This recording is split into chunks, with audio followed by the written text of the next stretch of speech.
Guys, तो कैसे हो तुम लोग। मैं हूँ तुम्हारा मिराज भाई। तो ये तुम्हारा एक्सरसाइज 1.1 है और एक्सरसाइज 1.1 का मैं बहुत सारा क्वेश्चन करवाया हूँ, जाकर देखना।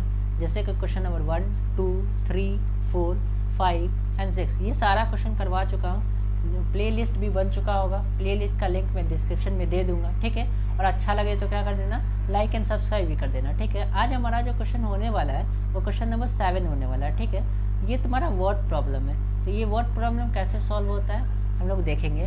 और ये जान लो, ये तुम्हारा लेक्चर नंबर क्या है, 11 है। इसका मतलब लेक्चर नंबर 12, लेक्चर नंबर 10 तक तुम्हारा क्या हो चुका होगा, सॉल्व हो चुका होगा। चलो, तो इम्पोर्टेंट पॉइंट मैं क्या बताना तुम्हें बताने की कोशिश कर रहा हूँ कि ये जो क्वेश्चन है ये तुम्हारा वर्ड प्रॉब्लम है। और ऐसे वर्ड प्रॉब्लम क्वेश्चन हमेशा या तो एलसीएम से सॉल्व होते हैं या तो तुम्हारा एचसीएफ से सॉल्व होते हैं। तो हमारा डाउट होता है कब हम लोग एलसीएम का यूज़ करेंगे और कब हम लोग क्या करेंगे, एचसीएफ का यूज़ करेंगे। तो पहले मैं वो पॉइंट को क्लियर कर दूँ, कब हमें एलसीएम का यूज़ करना है, कब हमें एचसीएफ का यूज़ करना है। तो चलो पहले उस पॉइंट को क्लियर करते हैं, ठीक है।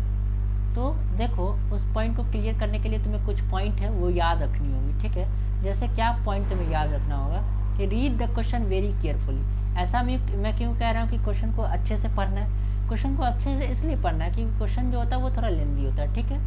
अब क्वेश्चन को ठीक से पढ़ लिए, उसके बाद तुम्हें क्या करना होगा, जज करना होगा whether your answer will be bigger और smaller than the given data, ठीक है। तुम ऐसा जज करना कि तुम्हारा जो आंसर आने वाला है, जो तुम्हारा जो आंसर आने वाला है, एक मिनट, जो तुम्हारा आंसर आने वाला है वो या तो बड़ा है या तो छोटा है। तुम्हें ऐसा पता करना होगा कि वो तुम्हारा आंसर या तो बड़ा है या तो छोटा है, ठीक है। अगर तुम्हें बड़ा, ऐसा तुम्हें फील हो रहा है कि तुम्हारा जो आंसर है, if your answer is bigger than the given data the LCM will be applied, ठीक है। अगर तुम्हें ऐसा फील हो कि तुम्हारा जो आंसर आने वाला है वो बड़ा है तो तुम्हें क्या होगा, एलसीएम तुम्हें यूज़ करना होगा, ठीक है। समझ में आया, क्या करना होगा, तुम्हें एलसीएम का यूज़ करना होगा। अगर वहीं पे तुम्हें ऐसा लगे if your answer is smaller than the given data तो एचसीएफ विल बी अप्लाइड। समझ में आया। तो तुम्हें ऐसा फील हो कि तुम्हारा जो आंसर है वो क्या है, smaller than the given data, तब तुम क्या करना, एचसीएफ का यूज़ करना। फॉर एग्जांपल, मान लो तुम्हारा गिवन डाटा 10 है और 12 है, ठीक है। ऐसा तुम्हारा कोई गिवन डाटा है तो, और तुम्हें ऐसा फील हो रहा है कि तुम्हारा जो आंसर आएगा वो सपोज कि 20 आएगा। एक मिनट, तुम्हारा जो आंसर आने वाला है वो सपोज कि, मान लो कि तुम्हें ऐसा लग रहा है कि 20 आ सकता है। तो 20 क्या है, ये दोनों डाटा से बड़ा है।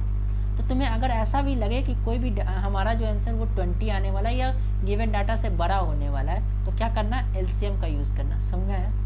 अब सपोज़ कि तुम्हें लगे कि नहीं, मेरा आंसर जो है ऐसा, मान लो कि 8 आने वाला है, सपोज़ ऐसे लगे 8 आने वाला है या 6 आने वाला है, कहने का मतलब ये गिवन डाटा से कम आने वाला है, तो क्या करना, एचसीएफ विल बी अप्लाइड, ठीक है। तब ऐसे केस में क्या करना, एचसीएफ का अप्लाई करना। तो हम लोग इस क्वेश्चन को सॉल्व करेंगे तो तुम्हें अच्छे से क्लियर हो जाएगा, ठीक है। तो चलो पहले हम लोग क्या करते हैं, अपना जो क्वेश्चन गिवन है उसे सॉल्व करते हैं, ठीक है। चलो मैं इसे एक्सपैंड करता हूँ। तो मैं क्यों बोला था कि क्वेश्चन को केयरफुली पढ़ना है। देख रहे हो, क्वेश्चन का जो लेंथ है वो बड़ा है, इसलिए तुम्हें क्या करना होगा, क्वेश्चन को अच्छे से पढ़ना होगा। तो मैं पढ़ता हूँ पहले, उसके बाद तुम्हें समझाने की कोशिश करूँगा। क्या बोला, there is a circular path around a sport field, Sonia takes 18 minutes to drive 1 round of the field while Ravi takes 12 minute for the same. समझ में आया, नहीं समझ में आया तो मैं पढ़ता हूँ। क्या तुम्हारा कि कोई सर्कुलर पाथ है, उसमें सोनिया दौड़ती है तो वो कितना, एक राउंड कंप्लीट करने के लिए, देखो 1 राउंड कंप्लीट करने के लिए 18 मिनट लेती है, ठीक है। वहीं पे तुम्हारा जो रवि है, रवि सेम काम को करने के लिए क्या करता है, मतलब सेम चक्कर लगाने के लिए क्या करता है, 12 मिनट लेता है। समझा है, यहाँ तक तो क्लियर हो गया होगा। दूसरा पॉइंट तुम्हारा क्या कह रहा है, suppose they both start at the same point. कहने का क्या मतलब, दोनों सेम पॉइंट पे स्टार्ट किया and eight the same time, दोनों सेम पॉइंट पे स्टार्ट कर रहा है और सेम टाइम पे स्टार्ट कर रहा है, and go in the same direction, और क्या कर रहा है, सेम डायरेक्शन में भी जा रहा है, ठीक है। समझ में आया। तो तुम्हें क्वेश्चन क्या पूछ रहा है, after how many minutes will they meet again at the starting point. समझ में आया, ये कितने मिनट के बाद वो फिर से स्टार्टिंग पॉइंट पे ही मिलेगी। तो तुम्हें कैसे पता चलेगा यहाँ पे कि एलसीएम लगाना है या एचसीएफ लगाना है, ठीक है। तो तुम्हें क्या करना होगा, तुम्हें पहले जज करना होगा कि तुम्हारा जो आंसर आने वाला है वो क्या है, बड़ा आने वाला है या छोटा आने वाला है। तो कैसे जज करेंगे, मैं तुम्हें क्या करता हूँ, फिगर बनाता हूँ, तुम्हें समझ में आ जाएगा, ठीक है।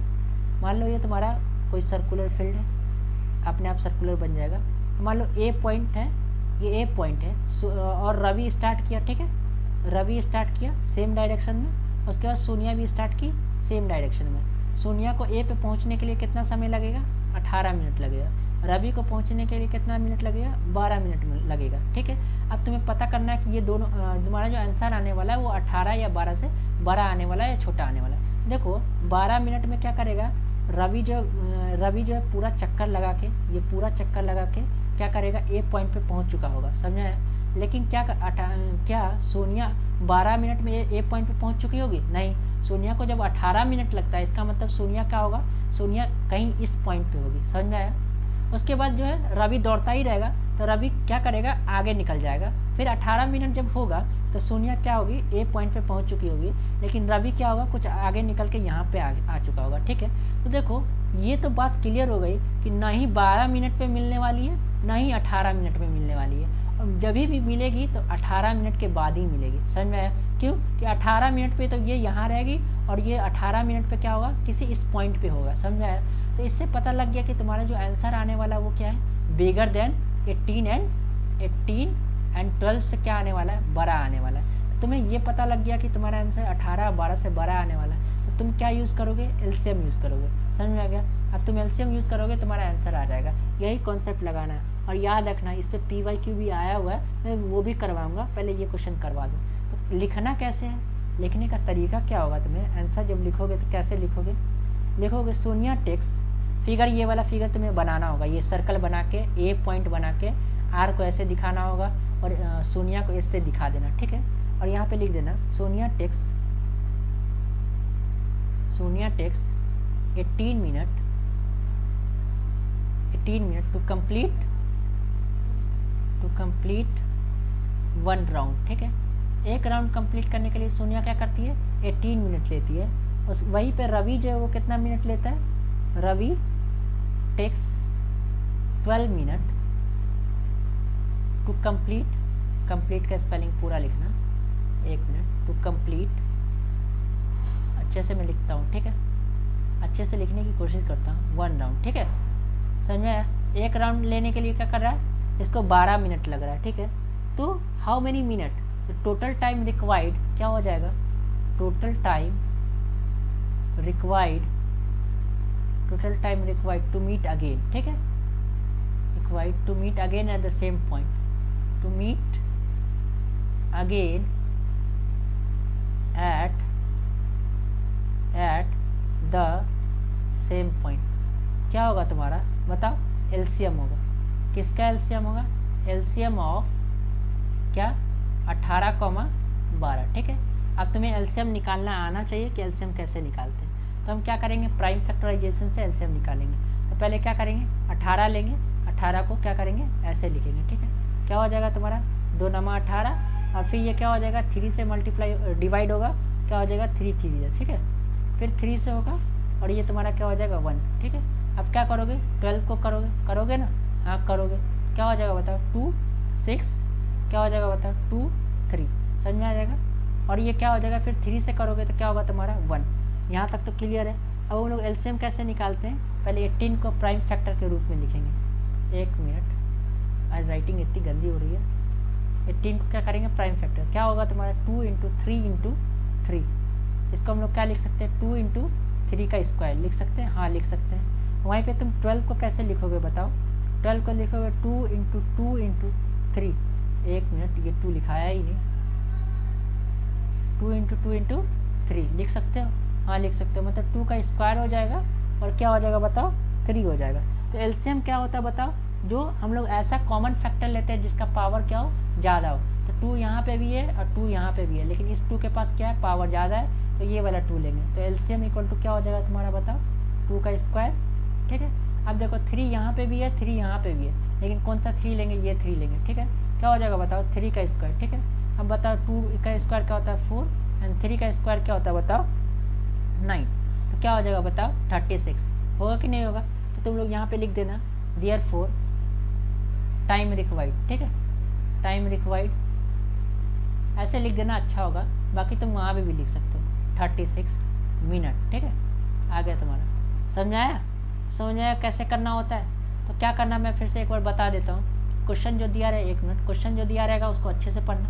क्वेश्चन पढ़ लिए तुम, अब तुम्हें पता लग गया कि ये तुम्हारा जो आंसर आने वाला वो 18 और 12 से बड़ा आने वाला है। तो क्या करेंगे, हम लोग एलसीएम निकालेंगे।